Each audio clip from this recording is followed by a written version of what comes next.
Kale ngibuka ividiyo yomunye umfo engimaziyo onama-followers amaningi wase-KZN, ekhuluma okungenami-ke ecasulwe uPhakela uMthakathi ethi yena uPhakela uMthakathi usedale i-division kubantu, usedale i-division kubantu okade bekwi-March and March, ngoba i-March and March ifike noJacinta. Njengamanje uPhakela uMthakathi uyayidivide, uyihlukanisa phakathi ekubeni naye evelele ngespotlight esikaJacinta. Babala ukuthi ubala ke lo mfo ukuthi wayezelani pho kwi-March and March makuwukuthi ebevele velele ngeqembu lakhe, bevele aziwa ngeqembu lakhe, so wayezelani kwi-March and March. Uveza ukuthi ke kusho ukuthi untshontshe udumo through i-March and March ekade umuntu ovele ngaye kuJacinta. So ba frustrated ke abantu abaningi base-KZN. Kade ngibuka nako Facebook la kusuke nje kupostwe khona uPhakela uMthakathi, abanye bamthuka uPhakela uMthakathi, abanye bathuka uJacinta bamncoma uPhakela uMthakathi, abanye bathi ingoba engafuni ukuphathwa umuntu wesifazane, yonke into isingaye, yonke into useyibiza useyikhuluma ngaye, yonke into uyena oyenzile, yonke into ufuna ukuthi ifocus yabantu ibe kuyena. Khona ke into abantu abangayinotisanga, abangayinotice ngobhuti omdala uPhakela uMthakathi. Mina sengiyinothise kakhulu ezinkulumeni zakhe, esho nokuthi mayengaba upresident yini angayenza, mangathi uyaphatha yini angayenza. Uqale nje waqala ekutheni ethi akanikwe u5 million uzothatha izinsizwa beye kwi-border beyokwenza i-border control, bemnika u5 million. Lokho emveni kwalokho wayeseyaqala lapho wayesaqala lapho ehlangana noJacinta. Emveni kwalokho wayeseyaqala ke estimate izinto ezinkulu, ekhuluma izinto ezinkulu, ethembisa abantu izinto ezinkulu, engene enhlizweni zabantu, efuna ukuthi abantu bebuke ngathi uyena ophethe isolution yale country. Ungalalela ke amavidiyo amaningi akhe esho nokuthi inkinga zale country yena zonke engayiqeda ngo3 months, even less, ethi inkinga zakule country engayiqeda ngesikhathi esincane kabi yena inkinga zale country.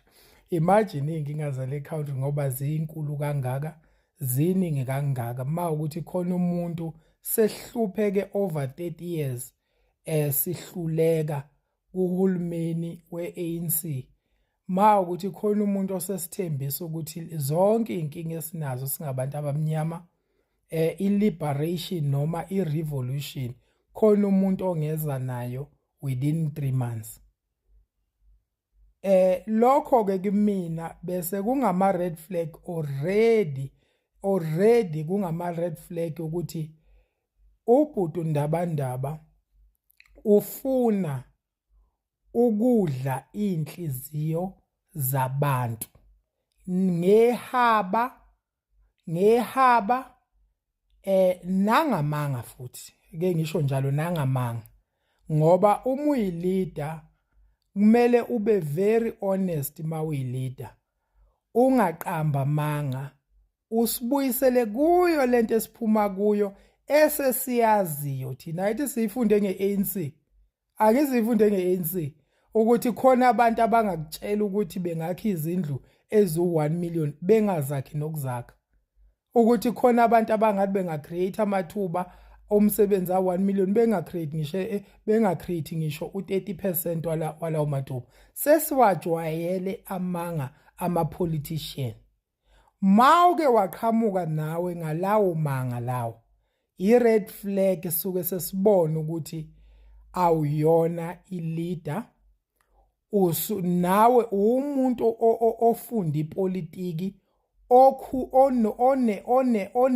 onengqondo yepolitiki, osuwaziyo isystem yepolitiki nanokukhohlisa abantu, nawe usuyazi futhi abantu bala eMzansi, usuyazi i-weakness yabantu bala eMzansi, ukuthi abantu bala eMzansi mawufike wabakhohlisa nje, wabakhohlisa nanoma ngani, bazokubhiliva bekuza ukhuluma kahle ngenxa yendlala ukuthi bahluphekile. Mawuhluphekile ubhiliva yonke into. Ngisho ngakho umuntu othi uyakuthanda uvela ubhilive enganihluphekile. Ucabanga at the back of your mind ucabanga ukuthi iyona ndlela ozokhululeka ngayo. What if kuyiyona ndlela ozokhululeka ngayo? Ngisho ngakho umuntu othi uzokurescue, ngisho ngathi akho umuntu ozokusiza, khona umuntu ozokusinga, uvela ukholwe yonke into. Ama-politician asayazi leyo nto, nophakela umthakathi uqhamuke ngalowo shuni wokwazi abantu bala eMzansi, ngesingisi kubizwa ngokuthi gullible people, abantu ababelieve nanoma yini, aba-desperate to believe anything. Naye waqhamuka, yabona nje khona into ayisho very recent, I think it's few days ago, athi yena kulonyaka uzo-create amathuba omsebenzi a-1 million. Njengamanje sikuJuly, sisele nezinyanga ezingaki, almost ezo-5 or 6, ezo-5 inyanga eziyisela ukuthi uphele unyaka. Uvelaphi lo muntu, noma ukiphi level, noma ukiphi position, lo muntu ozothembisa abantu amathuba a-1 million. Ukiphi position uphakela umthakathi? Ngokwepolitiki ukiphi position? Ngokwepolitiki ukiphi caliber? Ngokwepolitiki ngokuba ubusinessman, ukiphi level, unayiphi company, unayiphi umkhiqizo ongenza okupossible ukuthi engenza leyo nto. Ngokwe society yokuthi engakhona ukuba i-leader ye society, omazi engakabibikho, engakaveli ngale March and March, namapha ama-program esingathi nje lo muntu cha, umuntu lo ocishe efane njengoZola 7, umuntu lo ocishe efane ongakwazi, ofana no DJ Sbu, ongakwazi ukuthi lo mhlambe engahamba emobilize o businessman, engayenza lento. Useke wenzani? Mayikhuluma lento le akayikhulumayo impossible, akazi kahle ungeke account endawo ngisho engasayenzanga, uza na the same ngqondo yama politician yokudlala ngeyingqondo nangeinhliziyo zabantu. And futhi bafowethu, bantu baseMzansi, angikhulumi ngenzondo lento engiyikhulumayo, ngifuna ukuthi nilalele kahle. Uphakela umthakathi ngine sure. It's my opinion, it's my assumption, kodwa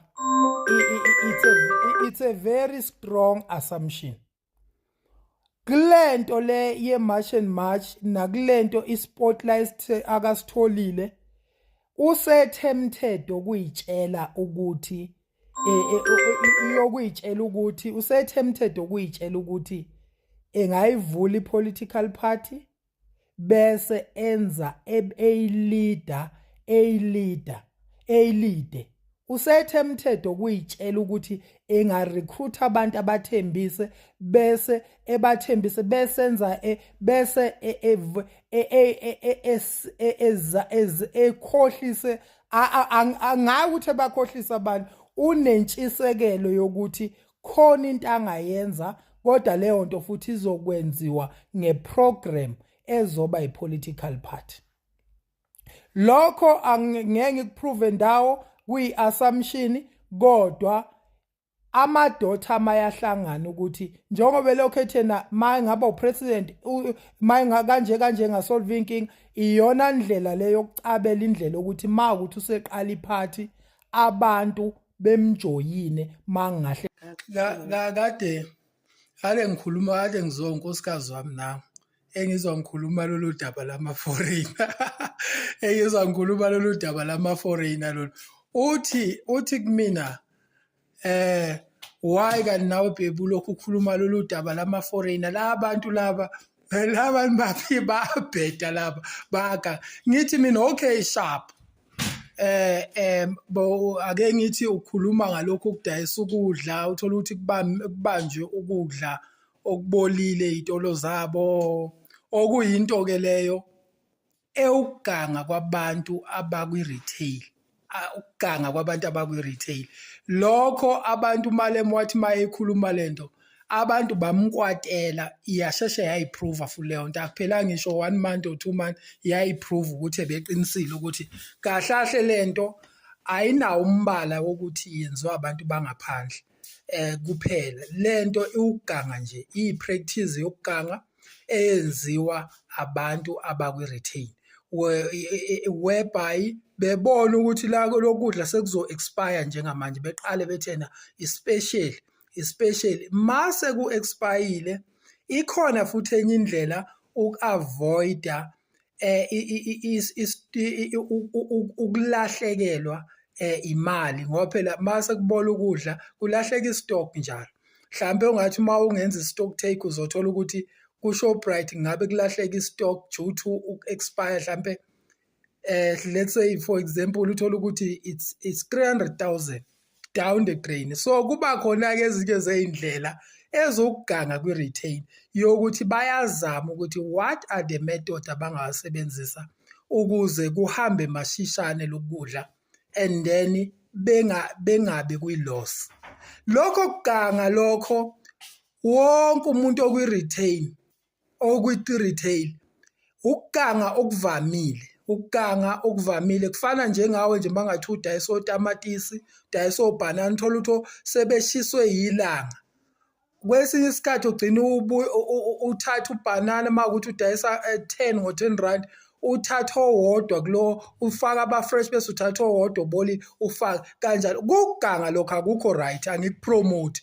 kodwa yinto evamisile kwi-retail ukuthi kukhona iChina noma kukhona umlungu noma kukhona umuntu omnyama for the fact ukuthi i-retail usukudayisa izinto ezonakalayo ukuganga okuvamisile wawukhipha waphuma lo mqondo ukuthi amasulumane kuphela into engenziwa nanoma ubani ngisho abantu bala eMzansi uthola ukuthi ukudla ade kupheke ngayizolo uyabona phela ukudla kuningi akuthengwanga kumele azame iplani yokudayisa the following day yabo so now sengithi mina unkosikazi wami okay sharp ukuthi ke labantu okay bayaganga njengobusho lento eyenziwa kwi-March and March ke manje i-right yini lendlela imethod abenza ngayo usethi hayi baby eyona eshile method ngithi mina nayo ke thina into esilwa nayo not ukuthi silwa nokuthi sithi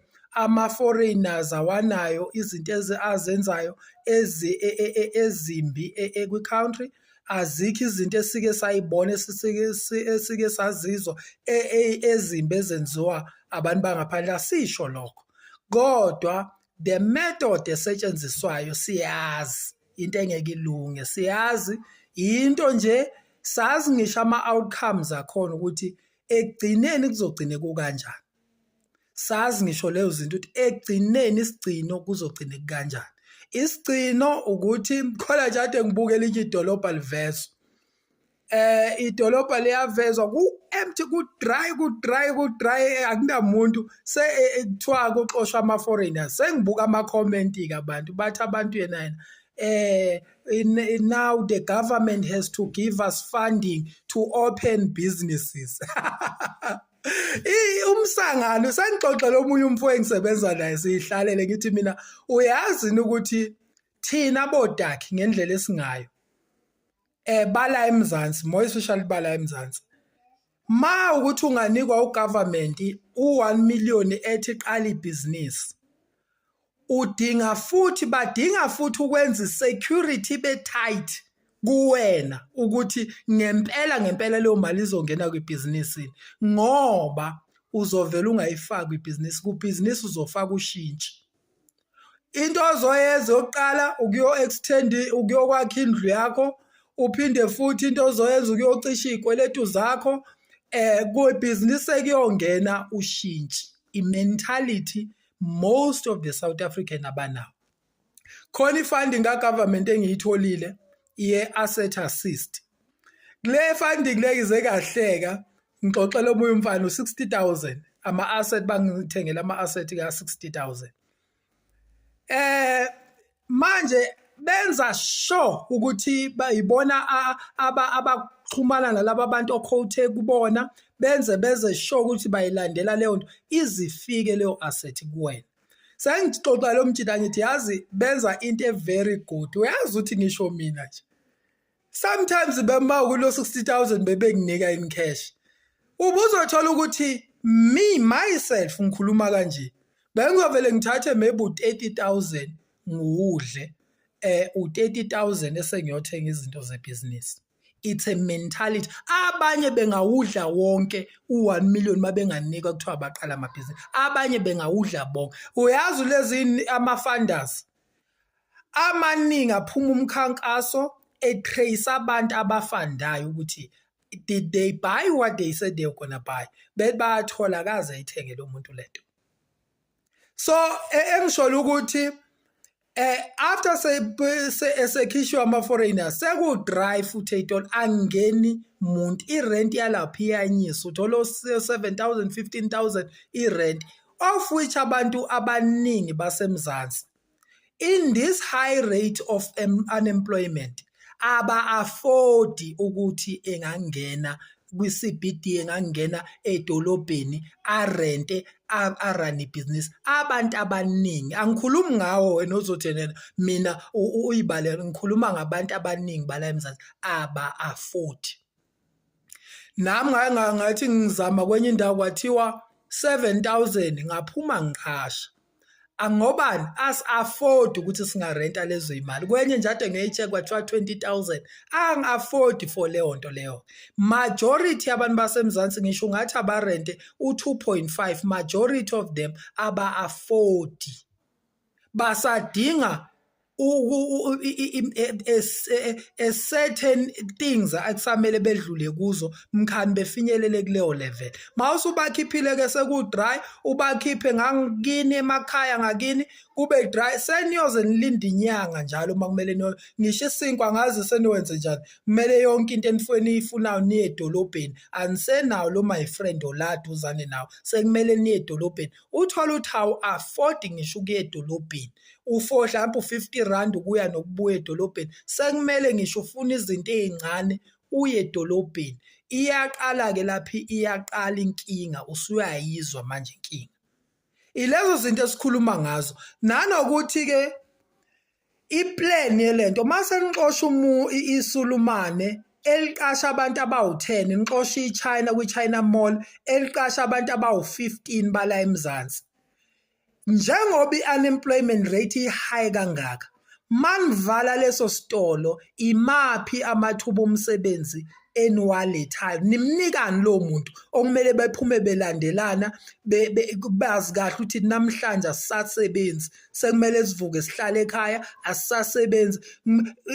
Umuphi umsebenzi omnika wona lo muntu? Ngoba awumniki umsebenzi kahle wena. La eMzansi in this country you are worsening the situation. Unemployment rate high when u-add like percent lokuthi abantu bengasebenzi. So izona ke zezinto lezo osizwa amasima kube ngazo sidefend ama-foreign, sitholane kuma-foreign nationals. Ayikho into esingawa defenda wona for what? Asinayo i-reason. I-reason indlela ekwenziwa ngayo, method. Bese kuba udlame ke enizoluphehla la eMzansi. La enizogcina lolo dlame ligcine ngokuthi umuntu wasemzansi elwe nomunye umuntu wasemzansi ngokuthi uphazamisa izinto zakhe, ama-trades akhe, uphazamisa izinto eziningi nabantu atrade nabuthola bangama-foreign national. Wena uyamlahlekisa, umthatha phezulu, umbeka down. Ekubeni azi kahle ukuthi ekugcineni leyo nto umsindo. ey'ntweni eziza kuyena noma ey'mpini ey'cijela yena abakwazi ukumregulathela or i-situation abakwazi ukumthulisela umsindo. Thola ukuthi labo bantu bathengelwa iy'moto, banikwa i-stipend, okuwumqondo wobugangster lo, umqondo nje wobugangster, kodwa ukhona vele e-KZN, ukhona lo mqondo lo, ukuthi lawo bantu bazosebenza ngisho ukuthreatenisha umuntu, benze ngisho bekulandele mase bekubonile ukuthi une-impact, une-influence ekutheni ma ukuthi ubhekene nalowo muntu abamgadile, unakho ukuthi ungagcine ngempela isithunzi salowo muntu umu-expose noma ushicilele phansi noma uphenye izinto zakhe. Bazokulandela baba, bengakulandela futhi ma uneshwa nje ungaze bekudubule futhi.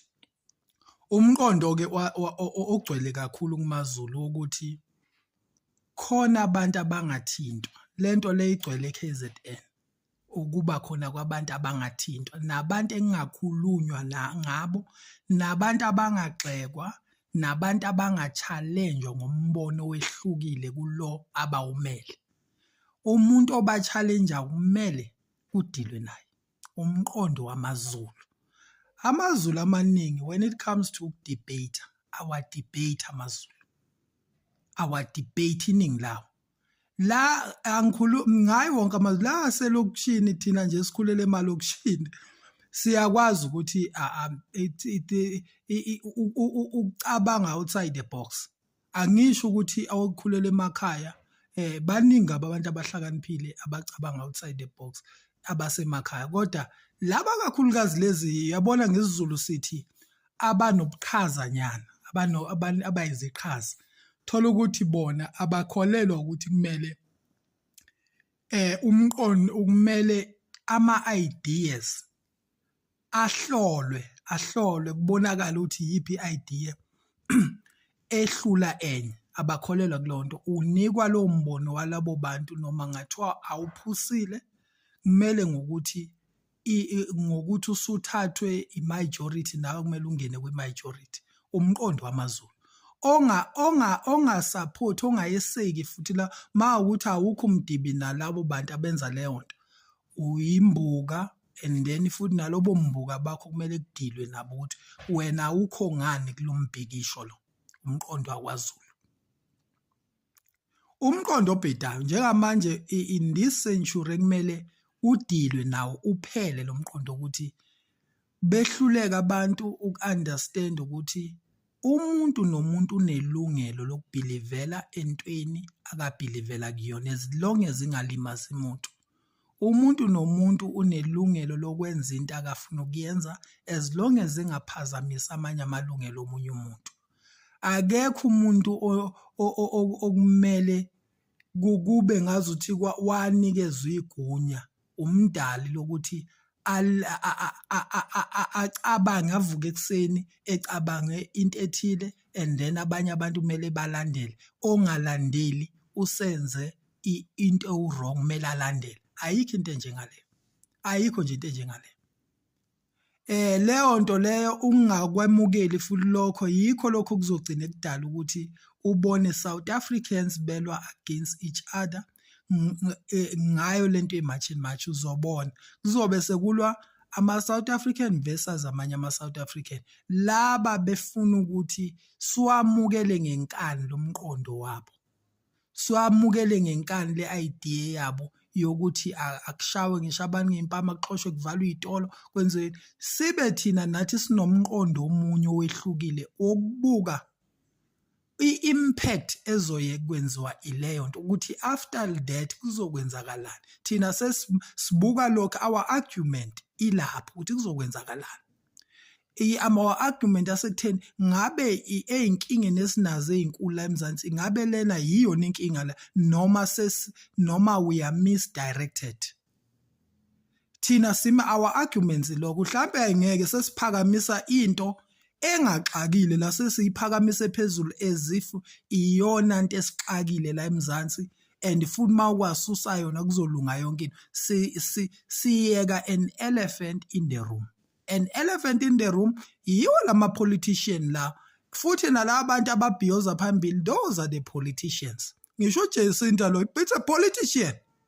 Ma ukuthi awubelieve lokho okwakho uzozwa ngelinye ilanga uzozwa kuthiwa ungena kwi-Action SA. Onhlanhla babeyifihlile nabo kanti they are politicians. Nalo uZandile lo wayefihlile nanangade join i-Action SA.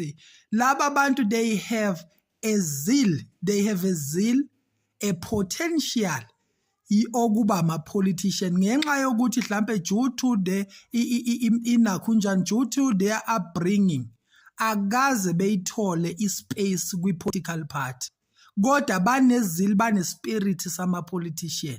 Mase umuntu eba active efisa futhi ukuthi angavula iqembu lakhe, mayebona leyo nto ingeke iphase uzozwa ngelinye ilanga sekuyiyona CV yakhe lokho lento ade ezenza la ezomenza ukuthi bampharashuthe bamfake esikhundleni kwelinye iqembu noma ngathiwa musha. Angivele iCV yakhe igcwele bambonile enza ama-movement.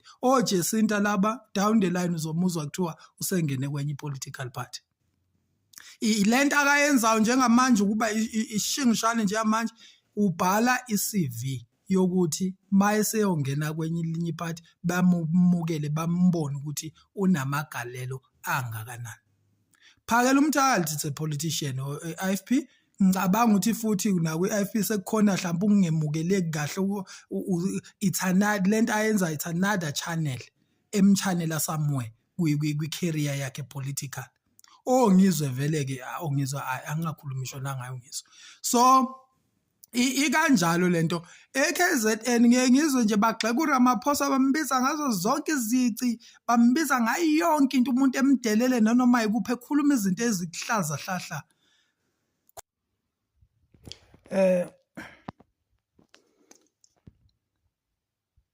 Sengiphazamisekile evidweni yami.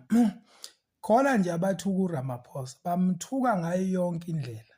Kodwa mangathiwa kuthukwa uZuma ngoba uZume umZulu. Sengingaba yenye into kuvele kube ngazi ukuthi wenze angazi noma ngathiwa uphikisa ukhuluma nangokukhuluma nje ngaye ex-president wethu uZuma.